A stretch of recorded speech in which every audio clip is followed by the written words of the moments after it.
Bismillahir Rahmanir Rahim. Hello viewers and dear learners. Assalamu alaikum wa rahmatullah wa barakatuh. প্রিয় শিক্ষার্থীবৃন্দ, তোমরা জানো আমি আমার ইউটিউব চ্যানেল হকস ইংলিশ বে থেকে বিভিন্ন গ্রামাটিক্যাল টপিকস এর উপর টিউটোরিয়াল আপলোড করে থাকি। সেই ধারাবাহিকতায় আমি বর্তমানে যে টপিকটি আলোচনা করছি সেটি ভয়েস চেঞ্জ। ভয়েস চেঞ্জের উপর ইতিমধ্যে কতগুলো টিউটোরিয়াল আপলোড করেছি।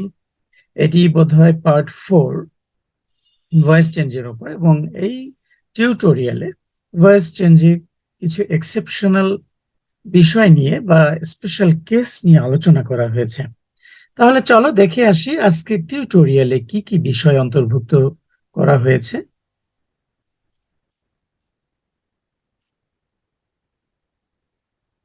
প্রিয় শিক্ষার্থীবৃন্দ, তোমরা দেখতে পাচ্ছ voice change part 4 some special cases. Number 3, active voice with bare infinitive. Number 4, active voice with cognate object.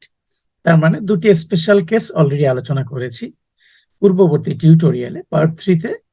আজকে আরো দুইটি স্পেশাল কেস নিয়ে আলোচনা রয়েছে, আশা করি তোমরা দেখলে উপকৃত হবে। So let's start our today's tutorial. চলো শুরু করা যাক। শুরু করার আগে সেই চিরাচরিত request, subscribe my channel and press the like button and press the bell icon and then all button to get all the notifications later on. পরবর্তীতে সকল টিউটোরিয়ালের নোটিফিকেশন পাওয়ার জন্য বেল আইকনে প্রেস করে রাখবে। চ্যানেলটিকে সাবস্ক্রাইব করে পাশে থাকবে সেই আশা বা সেই প্রত্যাশা ব্যক্ত করছি। Let's proceed forward.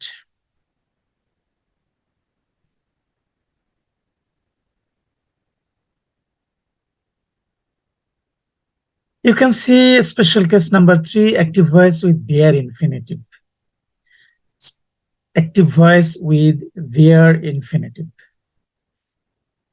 Active voice with bare infinitive সাধারণত 2 plus V1 কে ইনফিনিটিভ বলে। সাধারণত 2 plus V1 কে ইনফিনিটিভ বলে। এটি কোনো সেন্টেন্সের নন ফাইনাইট ভার্ব অসমাপিকা ক্রিয়া হিসেবে ব্যবহৃত হয়। এটি একটি নন ফাইনাইট ভার্ব। বিভিন্ন ধরনের ইনফিনিটিভের মধ্যে বেয়ার ইনফিনিটিভ একটি। আসলে 2 plus V1 কে যদিও ইনফিনিটিভ বলা হয়, বিভিন্ন ধরনের ইনফিনিটিভ রয়েছে, অর্থাৎ এই নন ফাইনাইট ভার্বটিকে বিভিন্ন ভাগে বিভক্ত করা যায়। তার মধ্যে বেয়ার ইনফিনিটিভ একটি। বেয়ার শব্দটির অর্থ হচ্ছে খালি বা শূন্য, অর্থাৎ কোনো সেন্টেন্সে ব্যবহৃত কোনো একটি নন ফাইনাইট ভার্ব V1 এর পূর্বে ইনফিনিটিভ টু ইনভিজিবল, ইনভিজিবল হচ্ছে অদৃশ্য, বা খালি বা শূন্য থাকলে তাকে বেয়ার ইনফিনিটিভ বলে। অর্থাৎ কোন সেন্টেন্সে যখন আমরা একটি V1 দেখতে পাবো এবং আমাদের মনে হবে যেন এর আগে একটি টু থাকলে ভালো হতো, অর্থাৎ সেখানে ইনফিনিটিভ টু এটি ইনভিজিবল, অদৃশ্য রয়েছে, খালি রয়েছে বা শূন্য রয়েছে, এমনটি যদি কখনো আমাদের সামনে আসে, তখন আমরা বুঝে নেব যে সেটি আসলে একটি বেয়ার ইনফিনিটিভ, অর্থাৎ ইনফিনিটিভ টু এখানে খালি বা শূন্য বা অদৃশ্য অবস্থায় রয়েছে। চিনিবার উপায়, how to recognise a bare infinitive. একটা বেয়ার ইনফিনিটিভকে আমরা কিভাবে চিনব? অ্যাক্টিভ ভয়েসে অবজেক্টের পর সরাসরি একটি V1 থাকলে বুঝতে হবে সেটি একটি বেয়ার ইনফিনিটিভ। তাহলে আমরা খুব সহজেই চিনতে পারি, আইডেন্টিফাই করতে পারি। কিভাবে চিনব? আমরা দেখব যে সেন্টেন্সের শুরুতে সাবজেক্ট রয়েছে, একটি প্রিন্সিপাল ভার্ব রয়েছে, অবজেক্ট রয়েছে। অবজেক্টের পরে গিয়ে যখন আমরা দেখব সরাসরি একটি V1 অর্থাৎ মূল ভার্বের প্রেজেন্ট ফর্ম আরো একটি ভার্ব রয়েছে, তখনই আমরা বুঝে নিব যে এই ভার্বটি আসলে একটি বেয়ার ইনফিনিটিভ। এই ভার্বের আগে ইনফিনিটিভ টু থাকার কথা ছিল, কিন্তু সেটি বেয়ার বা ইনভিজিবল রয়েছে। Note, verbs that follow bare infinitive. যে সকল ভার্বের পরে, যে সকল ভার্ব প্রিন্সিপাল ভার্ব হিসেবে ব্যবহৃত হওয়ার পরে আরো একটি ভার্ব ইউজ হলে বেয়ার ইনফিনিটিভ হিসেবে ব্যবহৃত হয়ে থাকে, সেই ভার্বগুলো হচ্ছে নিচের এই ভার্বগুলো মেইনলি ব্যবহার হয়ে থাকে। এদের পরে নরমালি বেয়ার ইনফিনিটিভ ব্যবহৃত হয়, অর্থাৎ এদের পরে অবজেক্ট থাকবে, তারপরে যে ভার্বটি থাকবে সেটি মূলত বেয়ার ইনফিনিটিভে থাকবে, অর্থাৎ V1 থাকবে। V1 এর আগে টু থাকার কথা, কিন্তু সেটি ইনভিজিবল থাকবে। ভার্বগুলো কি কি? Bid, feel, hear, help, let, make, notice, observe, see, sense, watch, witness, etcetera. Mainly এই ভার্বগুলোর পরেই বেয়ার ইনফিনিটিভ, অর্থাৎ আরেকটি ভার্ব যখন এদের পরে অবজেক্টের পরে বসে, এদের পরে অবজেক্ট থাকবে, তারপরে যখন আরেকটি ভার্ব ইউজ হয় তখন সেটি নরমালি বেয়ার ইনফিনিটিভ অর্থাৎ ভিয়ন আকারে ব্যবহৃত হয়। তাহলে আমরা আমাদের যে কাজটি করতে হবে, এই ভার্বগুলোকে মোটামুটি মুখস্থ করে রাখতে হবে যে এদের পরে যে ভার্বটি বসবে সেটি, এদের পরে অবজেক্ট বসবে, অবজেক্টের পরে যখন কোনো ভার্ব ইউজ হবে সেটি নরমালি, অর্থাৎ এদের পরে আরো একটি ভার্ব যখন ইউজ হবে তখন সেটি বেয়ার ইনফিনিটিভ অর্থাৎ ইনফিনিটিভ টু উজ্জ থাকবে, ইনভিজিবল থাকবে, বেয়ার থাকবে। Look at the example here. They made me laugh. You can see made, make এর V2 ফর্ম বা পাস্ট ফর্ম হচ্ছে made, এরপর একটি অবজেক্ট রয়েছে মি, এরপর একটি ভার্ব এসেছে laugh। তাহলে আমরা জেনেছি মেক ভার্বের পরে যখন অবজেক্ট থাকে তারপরে যখন একটি ভার্ব ইউজ হয় সেটা নরমালি বেয়ার ইনফিনিটিভ হয়। তাহলে হি মেড মি লাভ মনে হচ্ছে যেন টু লাভ হওয়ার কথা, এখানে টু ইনফিনিটিভ টু উজ্জ রয়েছে, ইনভিজিবল রয়েছে, দেখা যাচ্ছে না। He saw a mango fall from the tree. Saw এখানে প্রিন্সিপাল ভার্ব, এরপর একটা অবজেক্ট রয়েছে ম্যাঙ্গো, তারপরে ফল আরেকটি ভার্ব এসেছে, এটি ভিয়ন আকারে রয়েছে এবং এর আগে অ্যাকচুয়ালি ইনফিনিটিভ টু, এটি উজ্জ রয়েছে, দেখা যাচ্ছে না, এটি unseen or invisible or bare. সুতরাং ফল এখানে একটি বেয়ার ইনফিনিটিভ, প্রথম সেন্টেন্সে লাভ একটি বেয়ার ইনফিনিটিভ। ওকে, ঠিক আছে। তাহলে বেয়ার ইনফিনিটিভ ভয়েস চেঞ্জের ক্ষেত্রে আমরা কেন আলোচনা করছি? বেয়ার ইনফিনিটিভ আছে তো প্রবলেমটা কোথায়? প্রবলেমটা হলো অ্যাক্টিভ ভয়েসে ইনফিনিটিভ টু বেয়ার বা ইনভিজিবল থাকতে পারে, কিন্তু পেসিভ ভয়েসে সেটিকে বেয়ার রাখা যাবে না। অর্থাৎ অ্যাক্টিভ ভয়েসে অবজেক্টের পর সরাসরি যে V1 অর্থাৎ বেয়ার ইনফিনিটিভ থাকবে, পেসিভ ভয়েসে পেসিভ করার সময় উক্ত V1টি ইনফিনিটিভ টু যোগে V3 এর পরে বসবে। অর্থাৎ বেয়ার ইনফিনিটিভের বিষয়টি ভয়েস চেঞ্জের আলোচনায় আসার উদ্দেশ্য হলো অ্যাক্টিভ ভয়েসে বেয়ার ইনফিনিটিভ ব্যবহৃত হতে পারে, কিন্তু পেসিভ ভয়েসে ইনফিনিটিভ টু অর্থাৎ বেয়ার ইনফিনিটিভ বসবে না। যখন পেসিভ করব তখন ওই যে V1 থাকবে বেয়ার ইনফিনিটিভ, সেটি তার আগে ইনফিনিটিভ টু যোগ করে V3 এর পরে, অর্থাৎ 3 নম্বর স্টেপ, যেটি অ্যাক্টিভ ভয়েসে মূল ভার্বকে পেসিভ ভয়েসে পাস্ট পার্টিসিপল ফর্মে চেঞ্জ করে দিতে হয়, সে মূল ভার্ব বা V3 এর পরে টু যোগে বেয়ার ইনফিনিটিভটি বসবে। এটাই হচ্ছে করণীয় বা কাজ।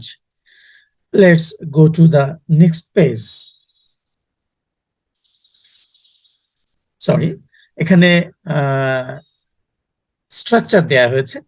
অবজেক্ট সাবজেক্ট হয়ে যাবে, অক্সিলারি ভার্ব বসবে, V3 বসবে, এই যে V3 এর পরে 2 প্লাস V1, অর্থাৎ বেয়ার ইনফিনিটিভটি এখন পেসিভ ভয়েসে আর বেয়ার রাখা যাবে না, টু যোগে V1টি V3 এর পরে টু যোগে ওই বেয়ার ইনফিনিটিভটি বসবে, বাই বসবে, সাবজেক্ট অবজেক্ট হয়ে যাবে।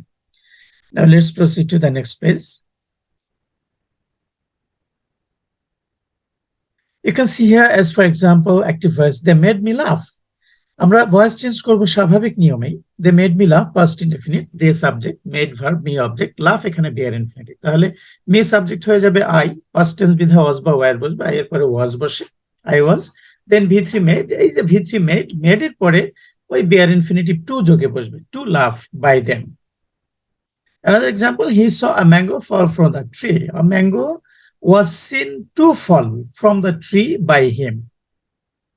They heard her sing a lovely song.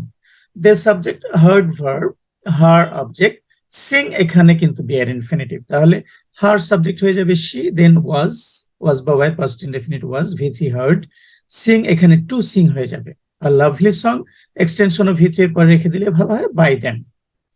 4. He watched the boats enter the harbor. Watched the boats enter এখানে বেয়ার ইনফিনিটিভ, তাহলে the boats এখানে were, was to enter the harbor by us. His mother made him finish all his vegetables. তার মা তাকে দিয়ে সকল সবজি শেষ করিয়েছিলেন। তাহলে him হয়ে যাবে সাবজেক্ট, তারপরে was বা were was, he was, V3 made, এখন ফিনিশ বেয়ার ইনফিনিটিভ টু যোগে V3 এর পরে বসে গেল, to finish all the vegetables by his mother. এখানে আরো একটি নোট রয়েছে বেয়ার ইনফিনিটিভের ক্ষেত্রে। লেট ভার্বটির ক্ষেত্রে ইনফিনিটিভ টু সর্বদা বেয়ার বা ইনভিজিবল থাকবে। আমরা জানলাম যে active voice infinitive to bare বা খালি থাকতে পারে, কিন্তু পেসিভ ভয়েসে ইনফিনিটিভ টু পেয়ার বা খালি রাখা যাবে না, ইনফিনিটিভ টু যোগে ভি1টি ভি3 এর পরে বসবে। কিন্তু লেট এমন একটি ভার্ব, লেট ভার্ব যখন প্রিন্সিপাল ভার্ব হিসেবে ব্যবহৃত হয়, লেট ভার্বটি যখন প্রিন্সিপাল ভার্বের কাজ করবে, লেট ভার্বের পরে ইনফিনিটিভ টু সর্বদা বেয়ার থাকবে, অর্থাৎ অ্যাক্টিভ ভয়েসেও বেয়ার থাকবে, প্যাসিভ ভয়েসেও বেয়ার থাকবে। লেট ভার্বের ক্ষেত্রে ইনফিনিটিভ টু কখনোই উল্লেখ করা যাবে না।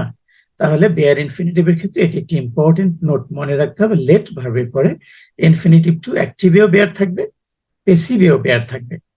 অ্যাক্টিভেও বেয়ার থাকবে, প্যাসিভেও বেয়ার থাকবে। Look at the example here. We let him go. He was let go by us, not let to go. এখানে কিন্তু এই যে হিম অবজেক্টের পরে গো রয়েছে, এটি বেয়ার ইনফিনিটিভ অ্যাক্টিভ ভয়েসে, প্যাসিভ ভয়েসে এটি বেয়ার থাকবে, অর্থাৎ ভি3 এর পরে ওটি টু বাদেই বসে যাবে। He was let to go by us, লেটকে আমরা এখানে ভি2 বিবেচনা করছি। আচ্ছা, the teacher let the boys play in the field, যেহেতু the teacher third person singular number, এখানে লেট বসেছে। লেটের তিনটা ফর্ম একই, লেট লেট লেট। তাহলে লেট এখানে কিন্তু ভি2 আকারে রয়েছে, যদি ভি1 আকারে থাকতো তাহলে লেটস হতো, এলইটিএস, লেটস। যেহেতু the teacher third person singular number, তাহলে এটিও এখানে ভি2 আকারে রয়েছে। তাহলে দ্য বয়েজ অবজেক্ট সাবজেক্ট হয়ে যাবে the boys, then past indefinite was বা were the boys were let. এখানে টু প্লে হবে না, যেহেতু লেট ভার্বের পরে বেয়ার ইনফিনিটিভটি এসেছে, প্যাসিভেও এটি বেয়ার থাকবে। To play in the field by the teacher. Dear learners, hopefully you have understood the use of bare infinitive in case of active voice and passive voice. Okay, let's go to the next page.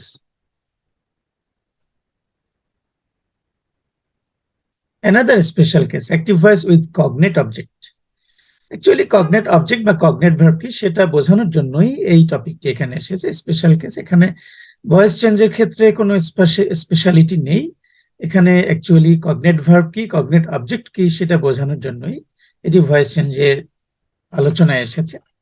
Active voice with cognate object. When any intransitive verb acts as a transitive verb receiving or following its similar noun as its object, it is then called a cognate verb. And the similar object is called cognate object. অর্থাৎ intransitive verb হচ্ছে অসমাপিকা ক্রিয়া। যখন কোনো intransitive verb তারপরে এমন একটি object গ্রহণ করে যে অবজেক্টটির উৎপত্তি ওই ইন্ট্রানজিটিভ ভার্ব থেকেই, অর্থাৎ যে ভার্বটি ব্যবহার করা হয়েছে সেই ভার্ব থেকেই ওই অবজেক্টের উৎপত্তি। ভার্বটি ছিল ইন্ট্রানজিটিভ অর্থাৎ অকর্মক্রিয়া, যার কোনো অবজেক্ট থাকার কথা না। আচ্ছা, কিন্তু সে অবজেক্ট গ্রহণ করেছে নিজের ভার্ব থেকে, নিজের থেকে অবজেক্টটিকে উৎপন্ন করে নিয়েছে, অর্থাৎ ভার্ব থেকেই অবজেক্টের উৎপত্তি হয়। যখন কোনো ভার্বের অবজেক্টটি ওই ভার্ব থেকে এসে থাকে তখন সেই ভার্বটাকে বলা হয় কগনেট ভার্ব, এবং যে অবজেক্টটি ভার্ব থেকে উৎপন্ন হয় যে অবজেক্টটির, সেই অবজেক্টটিকে বলা হয় কগনেট অবজেক্ট। তাহলে আমরা কি দেখছি, যে যখন কোনো ইন্ট্রানজিটিভ ভার্ব তার সমজাতীয় নাউনকে অবজেক্ট হিসেবে গ্রহণ করে ট্রানজিটিভ রূপে ব্যবহৃত হয়, তখন তাকে কগনেট ভার্ব বলে, এবং অবজেক্ট হিসেবে ব্যবহৃত সমজাতীয় নাউনটিকে কগনেট অবজেক্ট বলে। লুক এট দ্য, এখানে কি করতে হবে, করণীয় কি? করণীয় আসলে তেমন কিছু নেই, এটি স্বাভাবিক ভয়েস চেঞ্জের নিয়মেই ভয়েস চেঞ্জ করতে হবে। এক্ষেত্রে উক্ত কগনেট অবজেক্টটিকে প্যাসিভ ভয়েসের সাবজেক্ট হিসেবে ব্যবহার করে ভয়েস পরিবর্তনের স্বাভাবিক নিয়মগুলোই অনুসরণ করতে হবে। এই স্পেশাল কেস থেকে আমরা আসলে কগনেট ভার্ব এবং কগনেট অবজেক্ট সম্পর্কে জানলাম। হি র্যান এ রেস, এখানে র্যান হচ্ছে ভার্ব এবং এ রেস হচ্ছে দৌড় প্রতিযোগিতা। তাহলে আমরা বুঝতে পারছি যে র্যান ভার্ব থেকে মূলত রেস এই অবজেক্টের উৎপত্তি হয়েছে, এবং র্যান এই ভার্বটি মূলত একটি ইন্ট্রানজিটিভ ভার্ব, অর্থাৎ মনের ভাব সম্পূর্ণ করার জন্য তার কোনো অবজেক্টের দরকার হয় না। দ্য বয় রানস, বালকটি দৌড়ায়, কোনো অবজেক্ট দরকার হয় না। কিন্তু এখানে সে কি করেছে, নিজের থেকে একটি অবজেক্টের উৎপন্ন করে পরে গ্রহণ করে এটি ট্রানজিটিভ আকারে ব্যবহৃত হয়েছে, অর্থাৎ সকর্ম ক্রিয়া হিসেবে ব্যবহৃত হয়েছে। তাহলে আমরা দেখতে পাচ্ছি হি র্যান এ রেস, এখানে র্যান ভার্ব থেকে রেস এই অবজেক্টের উৎপত্তি। তাহলে র্যান এখানে কগনেট ভার্ব এবং এ রেস এখানে কগনেট অবজেক্ট। এটার ভয়েস পরিবর্তনের জন্য ভয়েস পরিবর্তনের স্বাভাবিক নিয়মে অনুসরণ করতে হবে। অবজেক্ট সাবজেক্ট হবে, অক্সিলারি ভার্ব বসবে, ভি3 বসবে, বাই বসবে, সাবজেক্ট অবজেক্ট হবে। আর race was run by him. Okay, another example, the patient slept a sound sleep, এখানে স্লেপ্ট ভার্ব থেকে মূলত স্লিপ এই অবজেক্টের উৎপত্তি। তাহলে আমরা বুঝতে পারছি স্লেপ্ট ভার্বটি এখানে কগনেট ভার্ব এবং সাউন্ড স্লিপ এখানে কগনেট অবজেক্ট। স্লিপ মূলত কগনেট অবজেক্ট। ভয়েস চেঞ্জ এক নিয়মে করবো, সাউন্ড স্লিপ অবজেক্ট সাবজেক্ট হয়ে আসবে, sound sleep. Idiom past tense was slept by the patient. A sound sleep was slept by the patient. তাহলে আমরা বুঝতে পারছি যে কগনেট ভার্ব এবং কগনেট অবজেক্ট কি। ভয়েস পরিবর্তনের জন্য আলাদা কোনো নিয়ম ফলো করতে হবে না, স্বাভাবিক নিয়মই অনুসরণ করতে হবে। Another example, he was dreaming a strange dream. Dream স্বপ্ন দেখা, ড্রিম হচ্ছে স্বপ্ন, এটি অবজেক্ট। তাহলে ড্রিম ভার্ব থেকে ড্রিম অবজেক্টের উৎপত্তি, তাহলে এটিও কগনেট ভার্ব এবং কগনেট অবজেক্ট। স্ট্রেঞ্জ ড্রিম হচ্ছে অবজেক্ট, সাবজেক্ট হয়ে যাবে স্ট্রেঞ্জ ড্রিম। দেন এটি পাস্ট কন্টিনিউয়াসে রয়েছে, বিধায় অক্সিলারি ভার্ব আসবে ওয়াজ বিং বা ওয়ার বিং, এখানে আর স্ট্রেঞ্জ ড্রিম এর পরে ওয়াজ বিং বসে। দেন V3 dreamt by him. Let's go to the next page and let's try to solve some more example. আমি কোশ্চেন দিচ্ছি, তোমরা চেষ্টা করবে আমার আগেই সলভ করে মনে মনে সলভ করে ফেলবে, তারপরে আমি আনসারটা দিচ্ছি। ওকে, you can see the first example here. They fought a tough fight. Fought tough fight. Fight এখানে fought এই ভার্ব থেকে ফাইট মূলত অবজেক্ট হিসেবে ব্যবহৃত হয়েছে, তাহলে cognate verb cognate object. A tough fight was fought by them. Hearing the jokes, he laughed a loud laugh. He laughed a loud laugh. এখানে laughed হচ্ছে মূল ভার্ব আর I laugh হচ্ছে এখানে মূলত কগনেট অবজেক্ট। তাহলে hearing the jokes, এটি অতিরিক্ত অংশটা প্রথমে রেখে দেওয়া যায়। Hearing the jokes, a loud laugh was laughed by him. First indefinite tense. She usually smiles a sweet smile. মধুর হাসি, মিষ্টি হাসি হাসে। তাহলে এখানে a sweet smile এটি কগনেট অবজেক্ট, সাবজেক্ট হয়ে যাবে এটি প্রেজেন্ট ইনডেফিনিট, আমি যারা আসবে অক্সিলারি ভার্ব হিসেবে। তাহলে আনসারটা কি হবে? A sweet smile is usually smiled by her. Another example, he lived a long life. A long life was lived by him. A long life was lived by him. Another example, I'm giving you another example here. You can see number 5. She was singing a sweet song. A sweet song was being, past continuous was being by her, being as auxiliary verb. A sweet song was being sung by her. I dreamt a dreadful dream last night. Dreadful dream. Dream থেকে dream object, cognate object. তাহলে a dreadful dream was dreamt last night by me. Last night by me. এক্সটেনশনটাকে আমরা normally V3 এর পরে set করতে পারি, তাহলে ভালো হয়। আচ্ছা, okay, you can see we have already learned some more examples on cognate object and cognate verb and voice tense. আমরা আজকে দুটি স্পেশাল কেস নিয়ে আমার আলোচনা আজকের এই দুটি স্পেশাল কেসই ছিল, যেটা আমরা অলরেডি শেষ করে ফেলেছি। সো তোমরা বুঝতে পেরেছো আশা করি। স্পেশাল ভয়েস চেঞ্জের ক্ষেত্রে দুটি স্পেশাল কেস, দুটি বিশেষ ক্ষেত্র আশা করি তোমরা বুঝতে পেরেছো। So thanks for watching. টিউটোরিয়ালটি এখানে শেষ করতে যাচ্ছি। শেষ করার আগে আবারও সেই same request, please subscribe my channel and inspire me to upload more and more tutorial on different grammatical terms. Assalamu alaikum wa rahmatullahi wa barakatuhu.